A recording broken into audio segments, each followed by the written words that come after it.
নমস্কার বন্ধুরা, আমি অরিন্দম চলে আসলাম আজকে এই মুহূর্তে খুব বড় একটা আপডেটে। হাতে কিন্তু মাত্র আর এক মাস।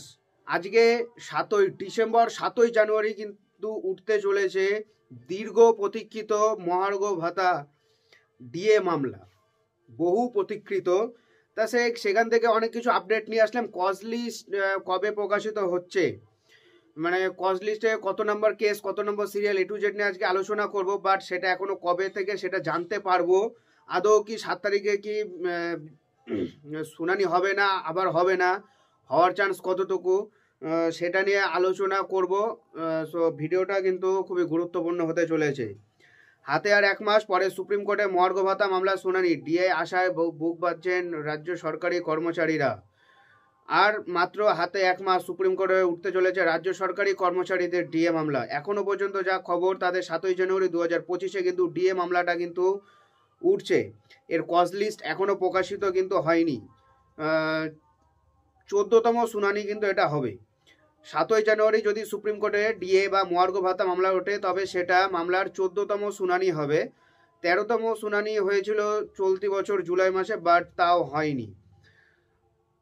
রাজ্য সরকারি কর্মচারীদের সুপ্রিম কোর্টের আগামী শুনানি নিয়ে আশায় বুক বাঁধছেন রাজ্য সরকারি কর্মচারীরা। কারণ শেষ শুনানিতে আদালত বলেছিল এই মামলার বিস্তারিত শুনানির প্রয়োজন।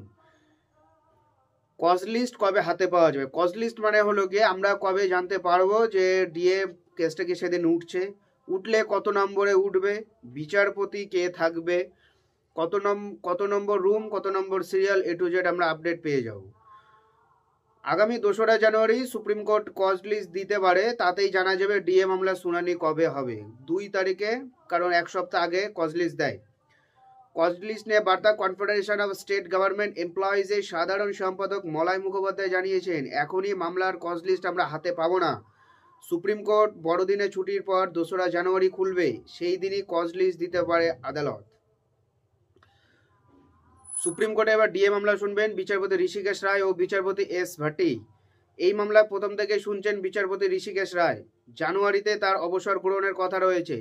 রাজ্য সরকারি কর্মীরা মনে করছেন 7ই জানুয়ারি শেষ ডিএ মামলা শুনবেন ঋষিকেশ রায়। 2022 সাল থেকে ডিএ মামলাটা চলছে। রাজ্য সরকারি কর্মচারীদের ডিএ মামলা সুপ্রিম কোর্টে চলছে 2022 সাল থেকেই, কিন্তু একাধিকবার মামলা শুনানি পিছিয়ে গেছে। শেষ শুনানি হয়েছিল জুলাই মাসে, তখনই আদালত জানিয়েছিল মামলাটি বিস্তারিত শোনার প্রয়োজন। এখনও কতগুলো শুনানি হতে পারে, এখনও কিন্তু ম্যাক্সিমাম 3টে থেকে 4টে শুনানি এখনও দরকার। রাজ্য সরকারি কর্মচারীদের একাংশের আশা মাত্র 3 থেকে 4টি শুনানির মধ্যে ডিএ মামলা নিষ্পত্তি হয়ে যেতে পারে, কারণ এবার আদালত সব পক্ষেরই বক্তব্য শুনতে চেয়েছে। যদি টাইমিংয়ের মতন কেসটা ওঠে, যদি বিকেল 5:30টার সময় কেসটা ওঠে এবং সিরিয়াল যদি 60 নম্বর থাকে, তাহলে এবারও আবার হচ্ছে না। That's it. রাজ্য সরকারি কর্মচারীরা সুপ্রিম কোর্টে ডিএ মামলা জয় পাবে বলে আশাবাদী, কারণ তারা একমাত্র স্যাট ছাড়া সব রাজ্য সরকারি কর্মচারীরাই কিন্তু জয় পেয়েছে।